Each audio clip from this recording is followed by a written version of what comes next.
नमस्कार, मैं रचना शर्मा और चढ़ती कला टाइम टीवी देख रहे हैं सभी दर्शकों का स्वागत करती हूं। आप देख रहे हैं हरियाणा डेयरी।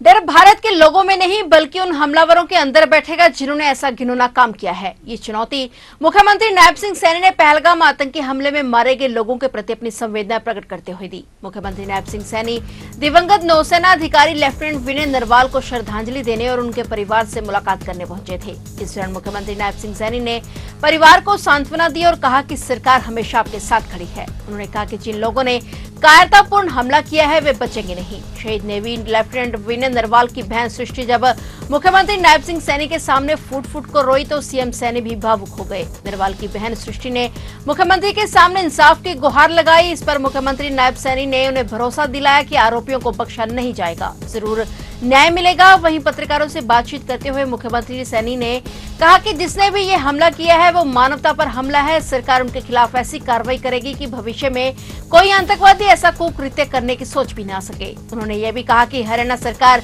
शहीद के परिवार के साथ मजबूती से खड़ी है और प्रधानमंत्री नरेंद्र मोदी समेत केंद्र सरकार पूरी संवेदनशीलता से मामले को देख रही है। जब सर्जिकल स्ट्राइक पर सवाल हुआ तो सीएम ने कहा कि जांच जारी है, जल्दी इस कायरतापूर्ण हमले के पीछे छिपे चेहरे सामने लाए जाएंगे और उन्हें कड़ी सजा दी जाएगी। वहीं मुख्यमंत्री नायब सिंह सैनी ने लेफ्टिनेंट विनय की पत्नी के साहस की भी सराहना करते हुए कहा कि मैं साधुवाद देता हूं उस जज्बे को जिस तरह उन्होंने गोलियों के बीच अकेले मोर्चा संभाला। न्याय जरूर मिलेगा और ऐसा न्याय जो हो इतिहास में दर्ज होगा।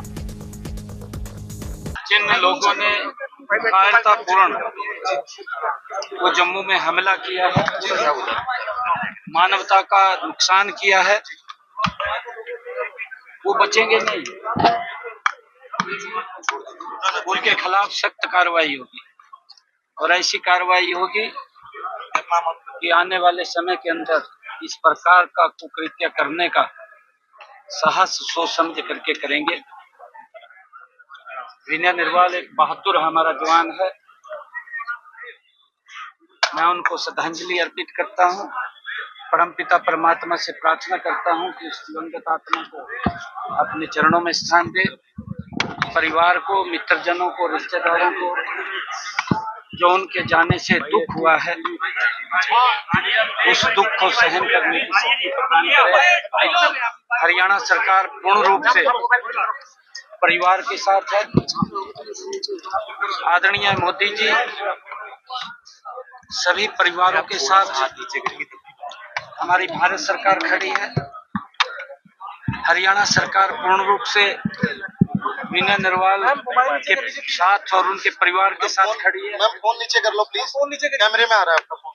मैं परमपिता परमात्मा से सबके कैमरे में आ रहा है। यही प्रार्थना करूंगा कि उस दिवंगत आत्मा को अपने चरणों में स्थान दे। सर, आपको लगता है सर्जिकल स्ट्राइक की इस वक्त जरूरत है देश को? दो मोबाइल यूज कर रहे हैं भाई साहब। देखिए, अभी सर्च चल रहा है।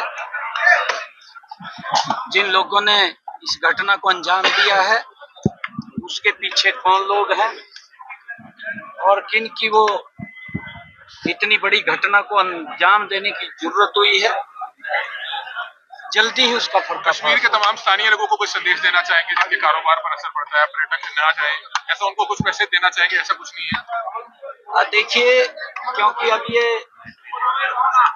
ऐसा विषय नहीं है, क्योंकि आदरणीय मोदी जी चाहते हैं कि देश आगे बढ़े, परंतु कुछ बैड एलिमेंट्स जिनके दिमाग के अंदर भूस भरा हुआ है वो नहीं चाहते कि ये भारत आगे बढ़े। दो मोबाइल यूज कर रहे हैं क्योंकि लाखों की संख्या में लोग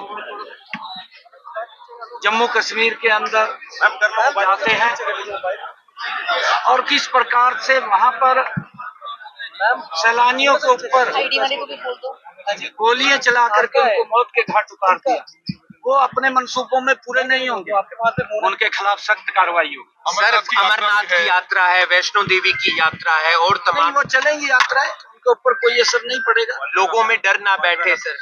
नहीं, डर तो उनके अंदर बैठेगा जो इस प्रकार के काम कर रहे हैं। उन लोगों के अंदर डर बैठेगा। जल्द जवाब दिया जाएगा सर। बिल्कुल जवाब मिलेगा। परिवार के लिए क्या कहा बेटी ने या बात रखी है आपके सामने? नहीं, बेटी ने कहा है कि जस्टिस मिलना चाहिए, क्योंकि वहां पर कोई जब इस प्रकार का वहां पर गोलीबारी हुई तो कोई नजदीक नहीं लगा।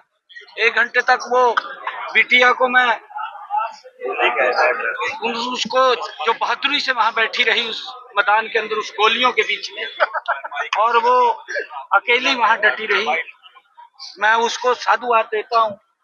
परंतु जिस प्रकार से वहां पर तांडव हुआ है उसका जवाब अवश्य हम लोगों को मिलेगा और परिवार को न्याय मिलेगा। तो आप देख रहे थे हरियाणा डायरी, और नए समाचारों के साथ फिर से हाजिर होंगे। तब तक के लिए देखते रहिए चढ़ती कला टाइम टीवी और मुझे दीजिए इजाजत। धन्यवाद।